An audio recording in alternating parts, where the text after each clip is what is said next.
We've been here 1 year, 5 months, and 25 days. We're all thinner, paler, and a lot hungrier. We've been plagued by medical problems. Someone's always suffering from something. And although we can't call a doctor, our favorite dentist is never too far away. Well done, Mrs. Von Don. I'm almost finished. How can I? You're killing me. Well, perhaps if you stop complaining, I can finish sooner. All right, I'll try. Mrs. Von Don, please. You've got my instrument stuck in your tooth. Is that my fault? Pull it out. Stop moving. You're making it go in even further. There, look, I got it. I'm lucky. I've been healthy. In fact, I've been growing. So much I can hardly fit into my shoes anymore, not to speak of anything else. And there's another change. Something happening inside me. Each time I get my period, and it's only been 3 times, I get the feeling that despite the pain, I have a sweet secret, and I long for the time I get to feel that secret again. Once, when I spent the night at Jopi's, I could no longer restrain my curiosity about her body, which she's always kept hidden from me. I asked her if, as proof for our friendship, we could touch each other's breasts. She refused. I also had a strong desire to kiss her, which I did. Whenever I see a female nude, such as the Venus in my art history book, I go into ecstasy. Sometimes I find them so exquisite that I have to struggle to hold back my tears.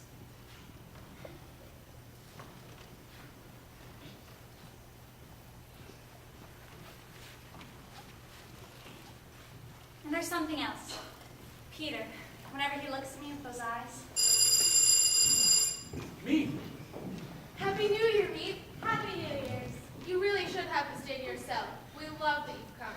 Oh, Meep, that air. And how are you? I was wondering if you'd mind taking this letter for Charlotte before the new year. Of course. Buchan. Feeling any better, Margo? A little. Maybe this will make you feel better yet. Oh, Pootie, look! The cake! The cake! Cake? I'll get the plate. Is it your special spice cake? Spice cake? Exactly. Your favorite.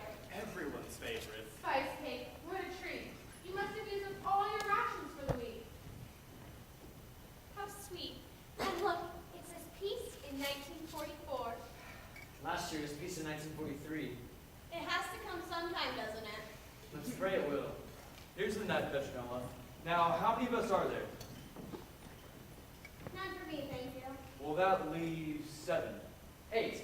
8, the same number it always is. Well, I took for granted Margo wouldn't have any. Why not? I don't think a piece of cake would harm her. I don't want her to start coughing again. 8. 8. All right, 8. And please, Mrs. Frank should cut the cake. Mrs. Frank divides things better. What do you say? Don't I always give everyone exactly the same? Yes, everyone always gets exactly the same. Except Mr. Von Don always gets a little bit more. All right. Please. Meep, you see how even a little bit of spice cake goes to our heads. Here, Mrs. Frank, you cut.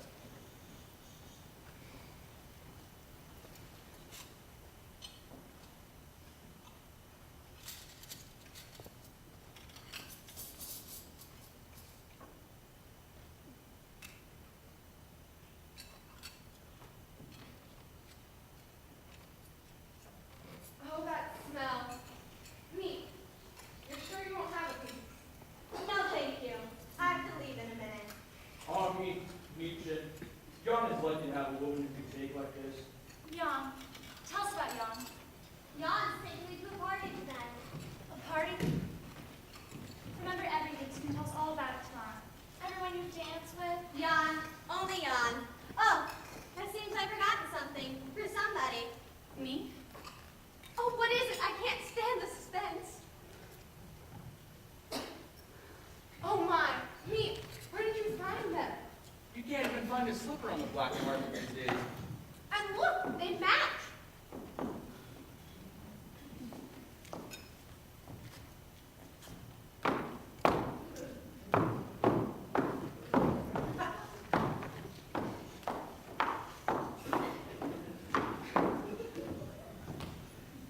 All grown up. Ready for Hollywood. Enjoy them, man. And I'll give you a full report tomorrow. Me. There's something I'd like you to do for me. What are you doing? You know what I'm doing. What is it? He wants to sell her fur coat. Oh, Pootie, no, this is my coat. I've had this coat for 17 years. My father gave me this coat. You have no right. You have to give it up. Let go of it, please. You can't hang on to a fur coat like this when people are in such desperate need of warm clothing. Besides, we're broke. We've been running out of money for months. I have to sell it.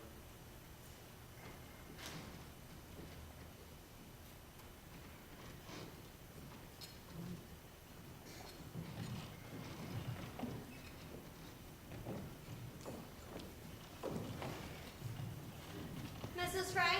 Oh, me. I remember when a new year was something to look forward to. Mrs. Frank, you mustn't give up hope. There's no hope to be had. I know that. I knew it the night Hitler came to power. When that voice came screaming out of the radio, I sat there paralyzed. And now in London, what is the Dutch Queen doing? What are they all doing? They're not even mentioning the word Jew. The trains are still leaving. Why don't they bomb the tracks? I can't talk about this with the others, Meade. I understand, Mrs. Frank. I know they're making plans, counting the days until the war is over. But I must tell you, I feel the end will never come. Sometimes I want to give myself up. Mrs. Frank, you mustn't try to make things a little easier. They need you. The children need you. I'm ashamed to feel this way. I know you and Mr. Kroller have it just as hard. No, Mrs. Frank, we don't. Thank you for listening to me.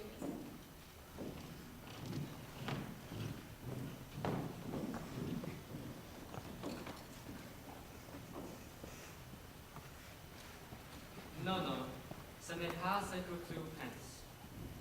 Pense, Mr. Russell, pense, from français. To think. C'est que vous n'aimez pas beaucoup. What? C'est que vous n'aimez pas. You're going too fast. Je sais. Je sais. I know that one. Bon, continue. I just don't understand. I would never do anything like that to you. That coat was 17 years old, for God's sake. Those skins had definitely seen their day. That's not the point, and you know it. I know we have no money. We need the money. Can you get that through your head? Don't talk to her like that. You've never understood anything. Oh, God. Here we go again. That coat was the last thing. A whole world gone.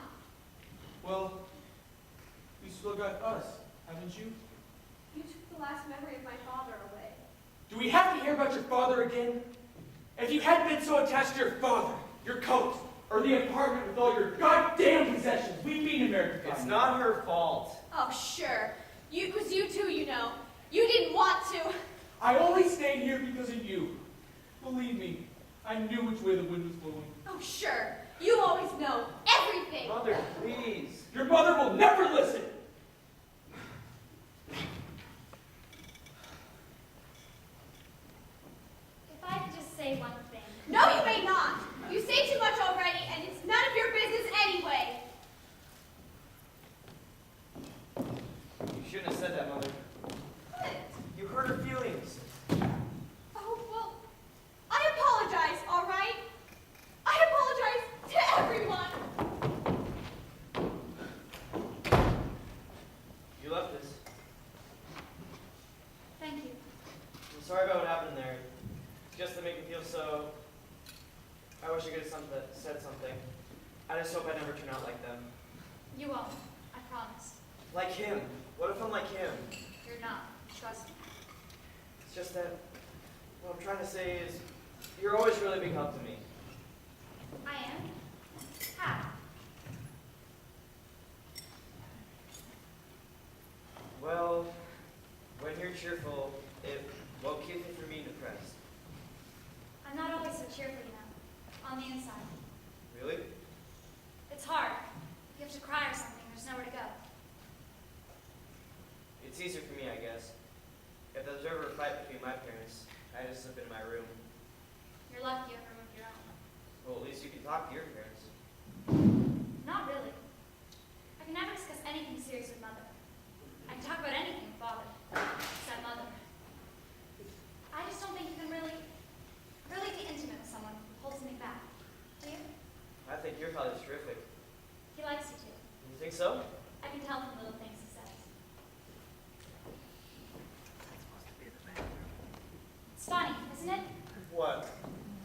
We've been living here for over a year, and it's the first time we've really talked. I know what you mean. Can I tell you something? What? I've never really had a friend, someone I could truly confide in. I feel the same. Smile for me. Why? You have dimples when you smile. Dimples, the only true mark of beauty I possess. That's not true. You're pretty. Me? Yes, you.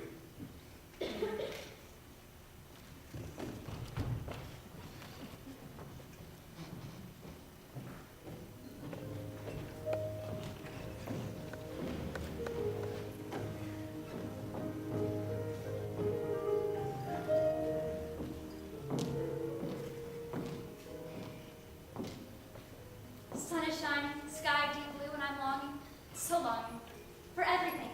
I long for every boy. And to Peter, I want to say something. Don't just smile at me all the time, touch me, so I get that delicious feeling inside.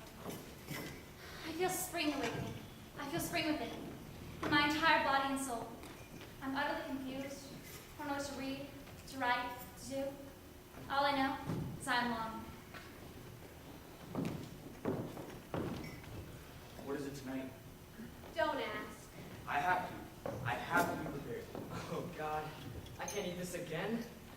Pickles, kale, and rotten potatoes every night for weeks now. Something wrong, Mr. Dussel? You try cooking for a change, instead of insulting my wife. Oh, I think you prepared the kale very well, Mrs. Bonda. Oh, Mr. Frank. Always the soul of politeness. Every night another miracle. Careful, Mr. Dussel. Don't want to clog the pies like last week. Cookie, please. You're not eating, Margot. Eat. You have to eat. I'm not hungry. If she doesn't want it, Peter will eat it. Come on, just take a bite. I can't. I just can't. She eats like a bird. Every day, a smaller bird. Margot, I'm doing the best I can. I'm sorry, Miss Congo. I just... Anne's eating. Peter's eating. What are you doing, Anne? I just don't look at it, pretend it's delicious, and before I know it, it's gone. That's very wise, Annika. Well, I eat because I'm hungry. You've got to force yourself, Mark. You're much too thin. She's not the only one. We're all famished. Will this war ever be over? This war would be over a lot sooner if the goddamn British would start the invasion. Please, not tonight. The British are fighting for their lives. They will do something when the time is right. When we're dead and buried? It's amazing how strong those Germans are. Oh, those Germans are so strong they're going to win the war? Is that what you're saying? They might. They just might. If the British don't get moving. They're moving, for crying out loud. 3,000 tons of bombs dropped on Hamburg last Sunday? Isn't that enough for you? No! How many bombs do you need? Enough so that I don't have to worry about moving to Poland. Hurry up, Mr. Dussel. Margot's waiting. She can't wait any longer. Come on, Mr. Russell, please. Mr. Dussel. For God's sake, Mr. Dussel. Mr. Dussel, the line is forming again. You think I like spending my life in there? Mr. Crawler? I'm sorry to come at this hour, but something's happened. What? I must ask you all to be more careful, more quiet. A man in the storeroom. Yesterday he asked me, "What's you hear from Mr. Frank?" I told him I heard a rumor you were in Switzerland, but he thought I might know something more. And then today, while signing some invoices, I saw him staring at the bookcase. My God. He said he thought I remembered a door there. And then he asked me for more money, 10 guilders a month. Blackmail. 10 guilders. That's very modest blackmail. It's just the beginning. What did you tell him? I told him I'd have to think about it. Should I give him the money? Should I risk firing him? For Or God's sake, give him the money. Offer him half. We'll find out if it's blackmail or not. listen, the world gets more dangerous out there every day. No one can be trusted. You must be more quiet. Quiet. I'll offer him half then. Thank you. Thank you.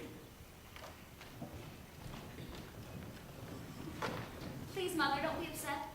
I can't bear it seeing you this way. I'll be all right, Monica. Go back to supper. I'd rather stay here.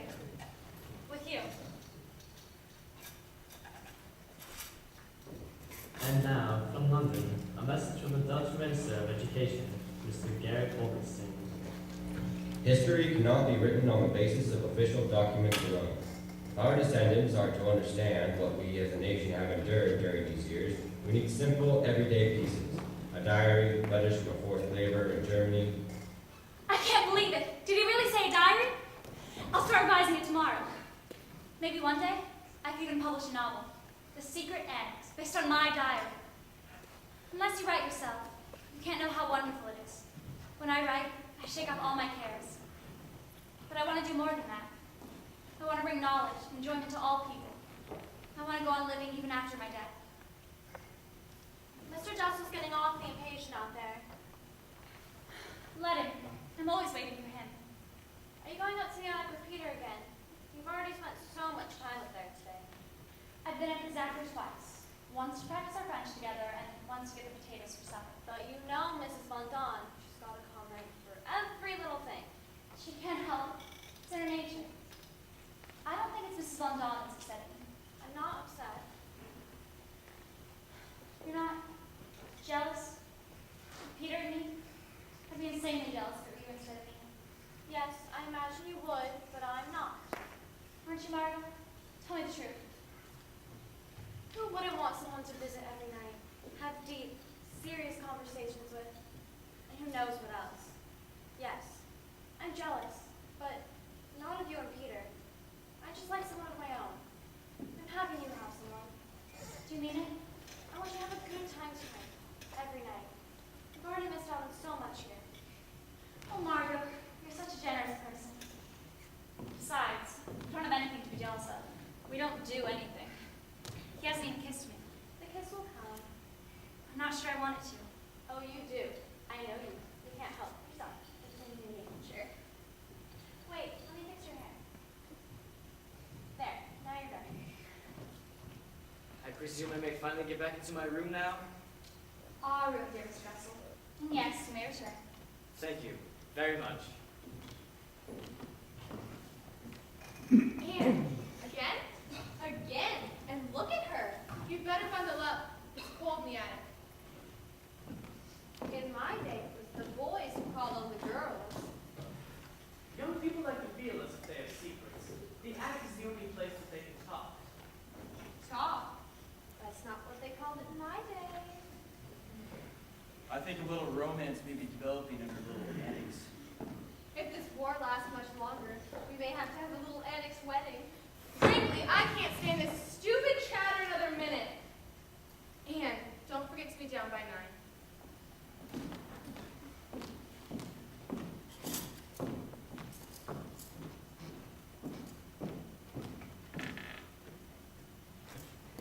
They're so old-fashioned.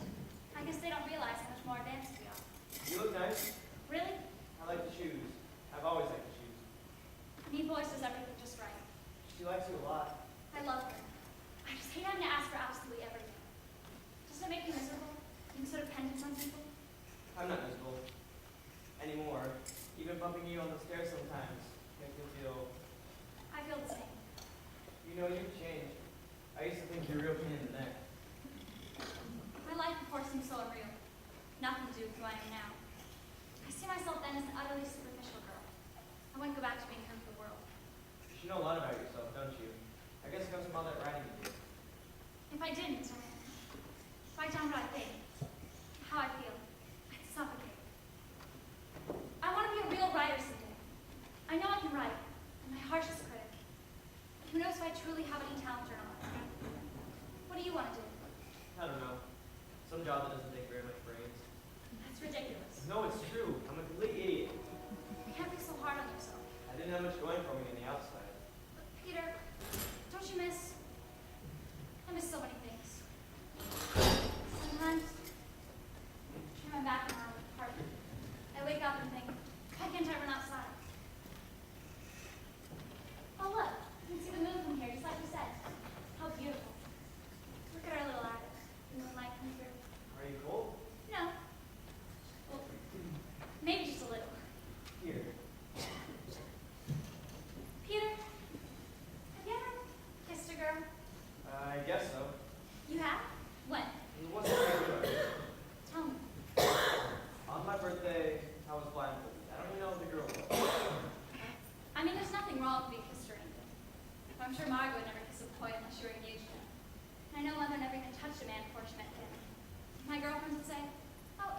shocking, but who cares if they said?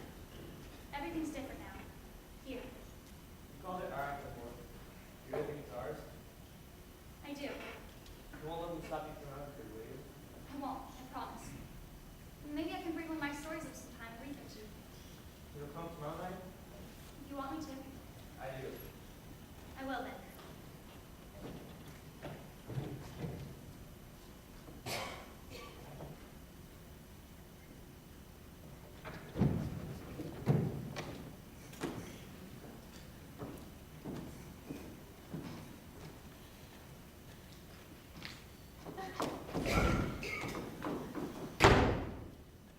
All Jews must be out of German-occupied countries before July 1st. The province of Utrecht will be cleansed of Jews between April 1st and May 1st. The provinces of North and South Holland, including Amsterdam, immediately thereafter. A faster-paced evacuating the Jews will begin as we move them by train, not once, but twice a week, transporting 12,000 Jews a month. This is dirty work, but a mission of great historical purpose.